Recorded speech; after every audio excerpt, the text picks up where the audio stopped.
Hey guys, welcome back to my channel where we spill tea left, right, and everywhere in between. Today we have a one-topic video on the continuation of the Jack Wright / SIENNA MAE alleged SA situation. We're going to talk about all of the updates since my last video. You may be familiar with this situation from June of last year. However, there is new information, the story has resurfaced, and quite a lot has happened in the span of a week. But before we get into the tea, let me plug the Hot Tea Twitter account where you can keep up with any updates as well as send us stories that you want us to cover. Also, make sure to subscribe and turn on your post notifications so you know when I post. And if you enjoyed this video, give it a thumbs up and comment down anything you want in the comments down below. Alright, let's get into it. Quick disclaimer, as said previously, this video talks about alleged SA, and if this is triggering to you, viewer discretion is advised. It is regarding a heavier topic. We're not making fun of the situation in any way, just reporting on what has been public so far. If you guys are not familiar with the situation we're talking about, go watch my previous video on it. Also, there are a lot of channels that have covered it pretty well, so give them a watch.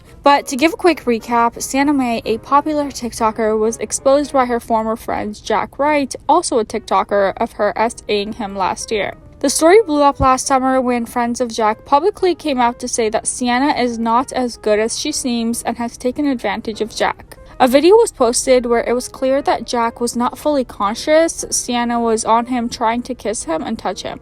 Sienna came out with 2 videos defending herself and denying any accusations. She claimed Jack was lying about her SAing him and that he got assaulted by another woman at a party where she was not actually present. Things after that seemed to have calmed down. Sienna didn't really face any consequences at that point in time. Fast forward to the release of the Netflix reality series The Hype House. Because both Jack and Sienna were in the Hype House when it was filmed, a lot of questions came up when neither of them was in the series, or very limited scenes were included where they barely could be recognized. Jack made a few statements online about it last year and what happened, saying he will talk about it. He followed up with a video explaining what Sienna did to him and why he is speaking out just now. Since then, a lot of people have shown their support for Jack. Sienna's PR team made a statement about the scandal. Later on, she made a post on Medium where she talked about her reflections over everything from last year. People did not like that whatsoever. She's lost over 500,000 followers on TikTok. Some of her friends, like Summer McKenna and Tiana Mojo, addressed their relation to Sienna and how they viewed the situation since they were called out for supporting Sienna. And now what? What's new with all of this? After Sienna's statement, a representative of Jack sent NBC a statement from him in response to Sienna saying, "I truly appreciate Sienna's acknowledgement that she made mistakes and that she did not fully understand consent. It is a step in a positive direction. I believe Sienna is struggling to face the truth and the harmful, painful choices that she's made. Every word in my video is the truth. I hope she continues to get the help that she needs so this never happens again." Separately, to everyone who has reached out to me over the past few days, thank you. I'm deeply moved by the support and those who have shared their own difficult stories. No one deserves to suffer in silence because you think you won't be believed. Please know that I hear you and believe you. I want to make sure you know about rain.org. They can help. People have been commenting that Jack is handling this situation with a lot of maturity,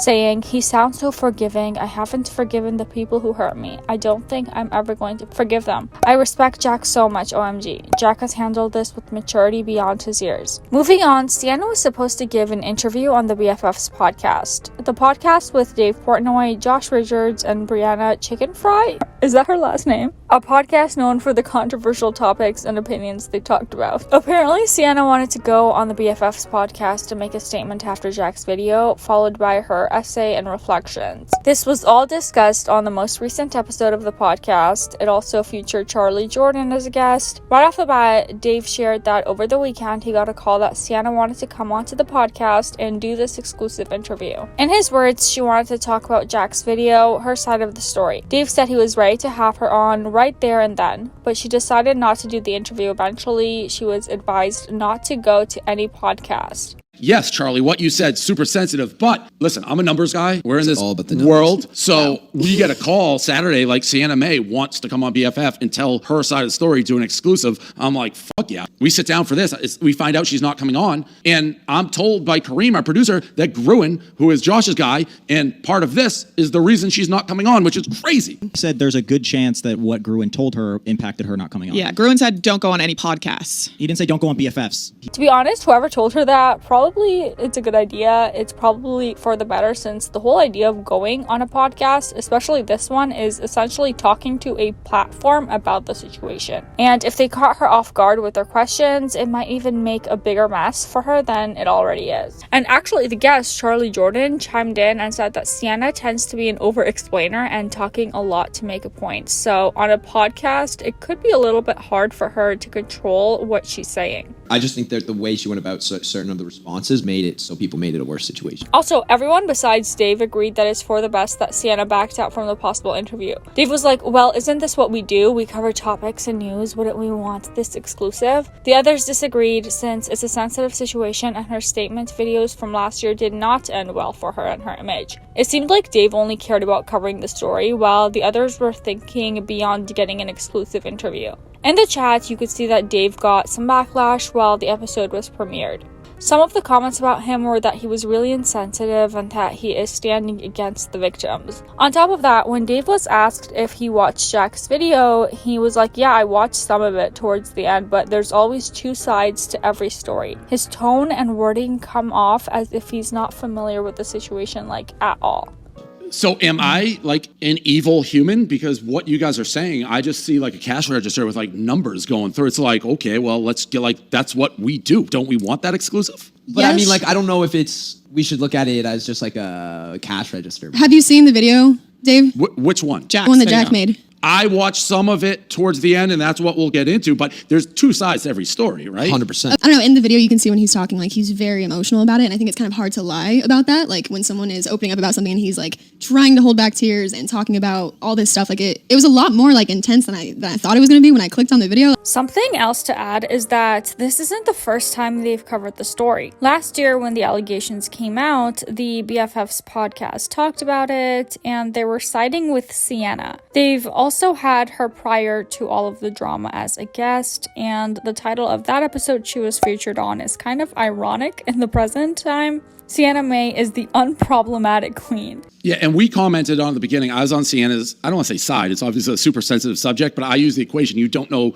the nature of their relationship, and that is the he said, she said. I was saying, like, if I was passed out at a party and my girlfriend like climbed on me and like grabbed me, she's my girlfriend. She can't do that. I'm not going to be like riled up about that. But there is definitely the back and forth on where the relationship was at. Yeah, Jack kind of came out and said that they were never dating and that she like didn't have the permission to do that. So whoever advised Sienna not to go on any podcasts, good on their part, because as we said, the last times she spoke on the situation were not handled very well on her behalf, and they were not perceived very well either. But it's not surprising why she chose the BFFs podcast initially, since they have sided with her, or so it seems. As the podcast episode was premiering, Sienna posted this YouTube Shorts video that is basically a recording of her photo booth on her laptop. In the video, you can see she was in her bed, crying and really upset. She said she was hungry and didn't have the energy to get up and make something to eat or do anything. She goes on to say that she's feeling lonely but doesn't want to hang out with her friends because she doesn't want to bring them down. Take a look. I feel so lonely, but I don't want to hang out with friends because I don't want to bring down their energy because I have no energy to do anything. I feel so lonely. I look so stupid. Never mind. I'm fine. No. This video is quite hard to watch. It feels uncomfortable to watch. Not sure why she posted it. It gives off a cut of a YouTuber apology video. Also, in that moment where she's like, I'm fine, it looks as almost breaking off of a character. Could be wrong, but the video has been deleted off her channel since. Her comment section is either limited or restricted or completely turned off on her social media platforms. Over on YouTube, the comments are very few in comparison to her usual videos. Also, they are quite positive, which is a bit off, because if you watch any video discussing or covering the story, most comments are kind of negative towards her. Over on Spill Sesh's video where she covered the recent updates, including this YouTube Shorts, people were saying that she's trying to play the victim. I can't believe she keeps gaslighting him and everyone into trying to believe her. It's just ridiculous and sad, honestly. I don't care what she is struggling with. She isn't taking accountability and trying to claim that she's a victim. Quit claiming that you're young. No means no.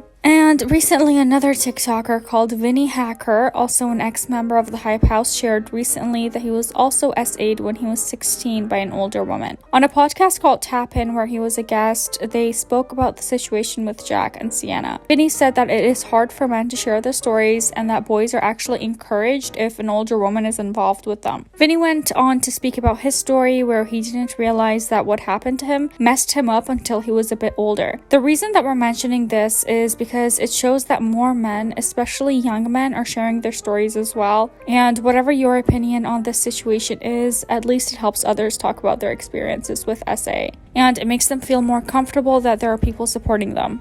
Like, I'm not invalidating anybody else. I'm not invalidating like women or anything, but like a lot of males like don't come out with their stories and shit like that. Yeah. You know, like for me, like I've said it before. Like I was 16, I got sexually assaulted by a 26-year-old. I lost my virginity. Yeah, that kind of like fucked me up for a while. Like, but I didn't know it. I was stuck in my own mindset because people were feeding it to me. Like, oh, dude, that was sick. You got with like a fucking old lady, and I was like, oh, okay, yeah, it's sick. And then I realized, like, you know, later in my years, I was like, that's not fucking okay at all. And lastly, Sienna's main TikTok account got hacked, apparently. It is now restored. Over on Def Noodles' page, where he posted a screen recording of her account being hacked, people were saying that she deserves it, or the hacker should have deactivated or deleted her account, or worse. People were also saying it could be her pretending to be hacked, but I don't know, who knows. So this is pretty much all of the updates that I've had for you guys. If I've missed anything, let me know in the comments down below. Do you guys think Sienna should have gone to the BFF's podcast, or is it better if she doesn't speak on the situation anymore? How do you feel about the YouTube Shorts video? Comment down below. And before we go, I'm going to leave you guys with this video to kind of get this dark situation out of your head. Welcome to the bread bank.